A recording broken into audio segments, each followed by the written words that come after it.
These COVID-hit dark times have confined us indoors, and the scare of ending up on a ventilator has made us realize how precious is a breath of fresh air. As our inactivity is reducing the pollution outside, it is also clearing up our thoughts and imagination, and we're learning to value nature, how we need to protect the generous trees which are always laden with fruits, shade, and oxygen, and the little wonderful birds and bees who keep our ecology alive. We are all connected. We are all unique, all vibrant shades of life on Earth. This is the only home we have, and there is no other place we can breathe freely on.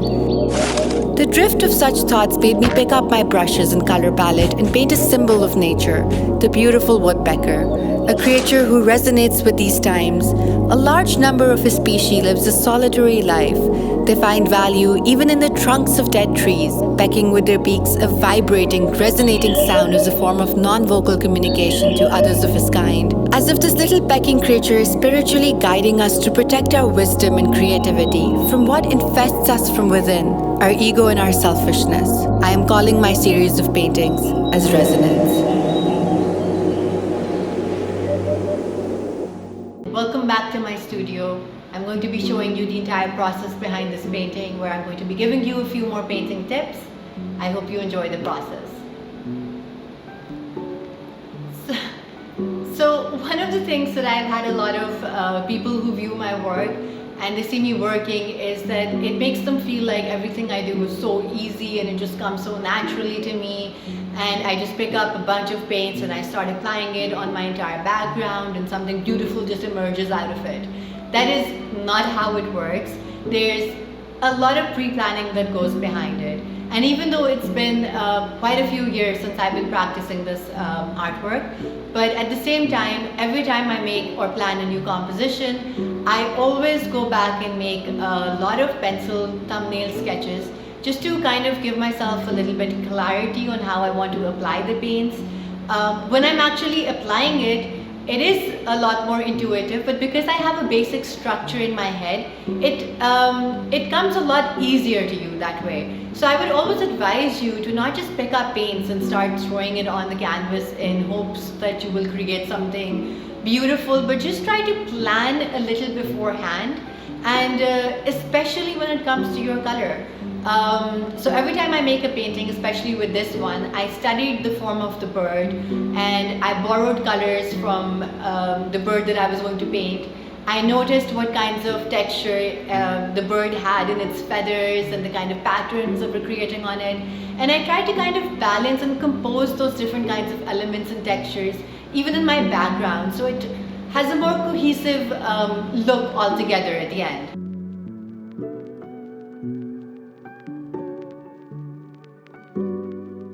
Now I want to talk about a term that I used earlier, which was intuitive painting. Now, intuitive painting is basically a process of just allowing each layer of paint to inform what comes next.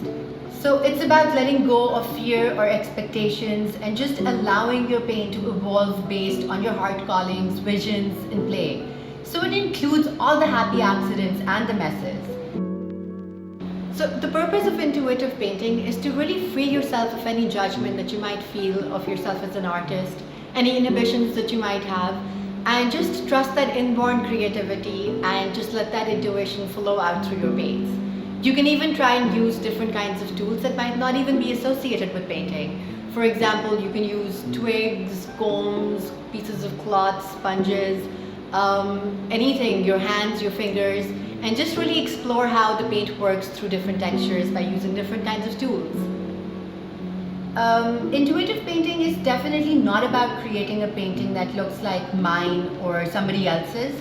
It's about finding your own voice and your own look as you explore the intuitive process.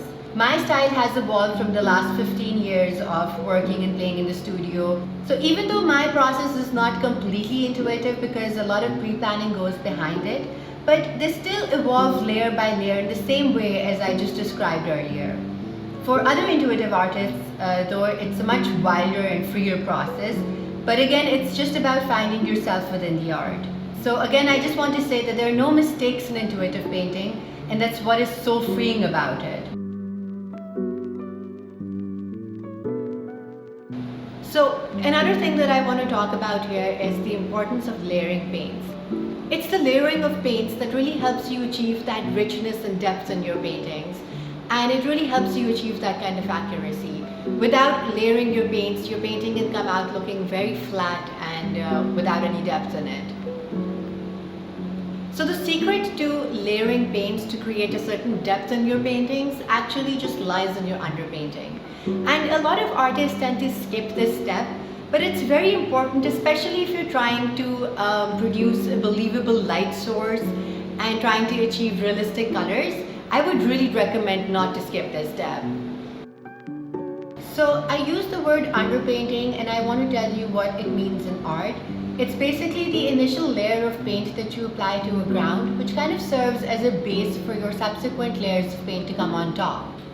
The underpainting gets its name because it is the painting that is intended to be painted over in a system of working in layers.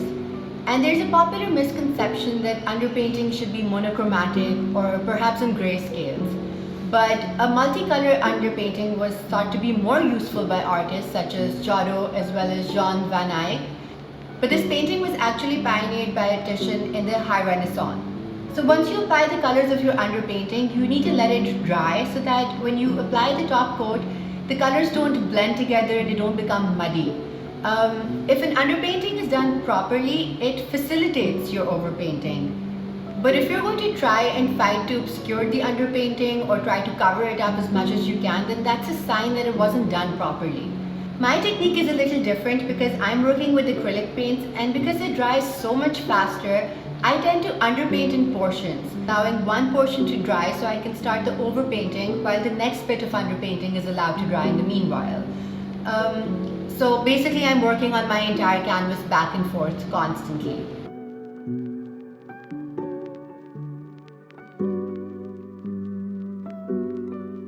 Now, if you can manage to create the values that you're observing in your reference image, then by the time that it's time to apply your local color or the color that you're observing on the objects, it gets much easier to just focus all your attention on them.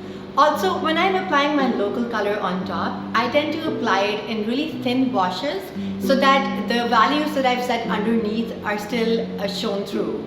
I think it's a much better way to really achieve that kind of realistic look in your paintings and to really create that kind of depth.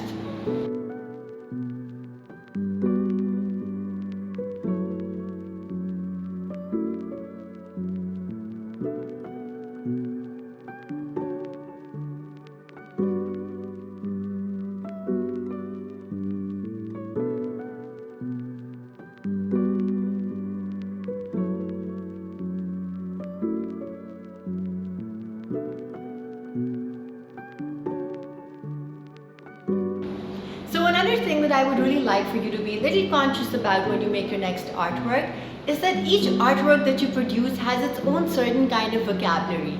And it is this vocabulary that really creates a structure and an interest in your artwork.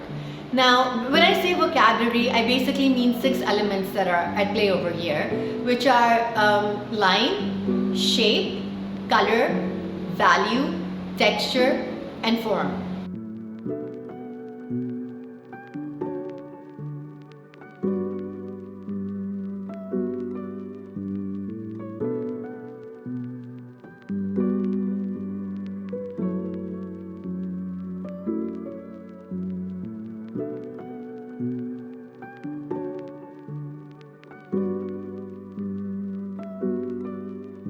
In a lot of my paintings, if you've noticed, I do use a lot of line work, especially towards the end of my painting, to just kind of unify the whole thing together. And there's so many different kinds of line works that you can work with to bring like certain elements of your work. You really have to pay attention to what kind of line you want in there. I mean, there's so many different characters that you can go with. There can be lyrical, rhythmic, or aggressive, to create a certain harmony. And you can even use 2 or more different kinds of them in just a certain artwork.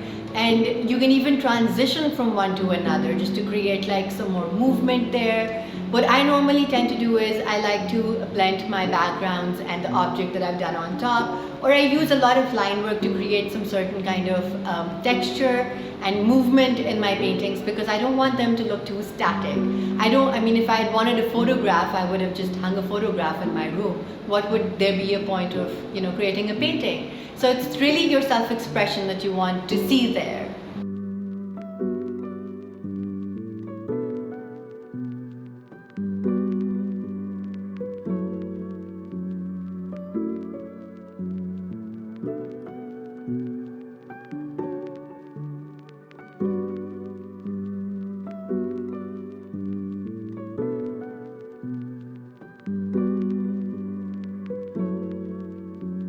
So one of the other elements that I pointed out earlier was texture, and I do want to talk about it a little bit because I use it so much in my paintings.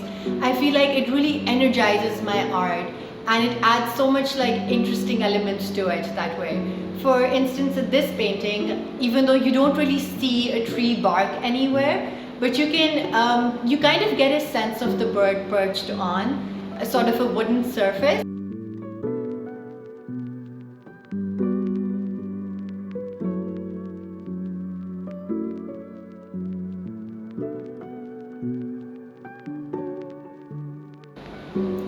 So whether your interest lies in creating works of abstract art or realistic artworks, non-objective artworks, whatever the case might be, you'll always see one or two or maybe all of these elements at play over there. So this is the end of my video. I really hope you guys enjoyed watching the video as much as I did making it for you. If you have any sort of suggestions or things that you would like for me to include in my videos, do leave them down in the comments below and I'll include them in my next video tutorial for you. If you're interested in any of my original works or prints, there are links down below where you can find them and where you can get in touch with me. Don't forget to subscribe and like my page. Thank you so much for watching.